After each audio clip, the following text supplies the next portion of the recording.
వారి దగ్గర ఉన్నది ప్రధాన ప్రతిపక్ష హోదా. ఆ ప్రధాన ప్రతిపక్ష హోదా ఎవరికి కావాలి అధ్యక్ష?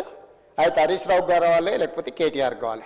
అయితే గీతే ఏదైనా కోరుకుంటే జరగరాంది ఏదన్నా జరిగితే వాళ్ళిద్దరు కుర్చీ కోసం పోటీ పడతారు. కానీ నేను ఇక్కడి నుంచి అక్కడికి పోను కదా అధ్యక్ష, నేనెందుకు కోరుకుంటా అధ్యక్ష? ఇది సింపుల్ లాజిక్ కదా అధ్యక్ష. నాకెందుకు ఆపాదిస్తున్నారు అధ్యక్ష అట్లాంటి తప్పుడు మాటలు అన్నిటినీ? నేను అట్లా కోరుకుంటలేను అధ్యక్ష. 100 సంవత్సరాలు ఆయురారోగ్యాలతో చంద్రశేఖరరావు గారు ఉండాలి, వారు ఆ ప్రతిపక్షంలో అట్లనే ఉండాలి, నేను ఇక్కడనే ఉండాలి, వారు సూచనలు చేస్తూనే ఉండాలి, నేను మంచి పరిపాలన అందిస్తూనే ఉండాలి, మా ఆర్థిక మంత్రి గారు మాకు నిధులు అందిస్తూనే ఉండాలి అధ్యక్ష. ఇది మా ఆలోచన అధ్యక్ష, ఇది మా భవిష్యత్ కార్యాచరణ. నేనెందుకు కోరుకుంటా అధ్యక్ష? నాకెందుకు? వాళ్ళు సరిపోను అన్నట్టు మళ్ళీ నేను కావాలా? వాళ్ళ ఇంట్లోనే పోటీలు పడుతారు నలుగురు, ఎవరు అందులోకి రావాలో. మా మిత్రుడు మహేశ్వర్ రెడ్డి గారు కూడా ఉన్నారు.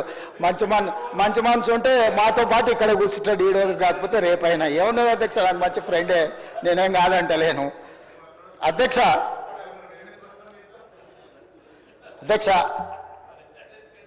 10 సంవత్సరాల వాళ్ళ పరిపాలనలో ఈ తెలంగాణ రైతాంగానికి జరిగిన సంక్షేమం కానీ, అభివృద్ధి కానీ, చేసిన రుణమాఫీ కానీ, లేకపోతే కొనుగోలు చేసిన వడ్లు కానీ, కందులు కానీ, పత్తి కానీ, మిర్చి కానీ, పసుపు కానీ, సోయాబీన్ కానీ, ఏ పంటల గురించి అయినా, పండించిన పంటల గురించి, లేకపోతే కొనుగోలు చేసిన పంటల గురించి, లేకపోతే విధానపరమైన నిర్ణయాలు అగ్రికల్చర్ పాలసీ గురించి కానీ, ఎనర్జీ పాలసీ గురించి కానీ, ఇంకేదైనా పాలసీ గురించి కానీ, రైతుల గురించి ఎప్పుడైనా మేము చర్చకు సిద్ధంగా ఉన్నాము. చంద్రశేఖరరావు గారిని తారీఖు చెప్పమన్నారు. నేను మా సంబంధిత శాఖ మంత్రులను రిక్వెస్ట్ చేస్తా, తమరిని కూడా నేను రిక్వెస్ట్ చేస్తున్నా.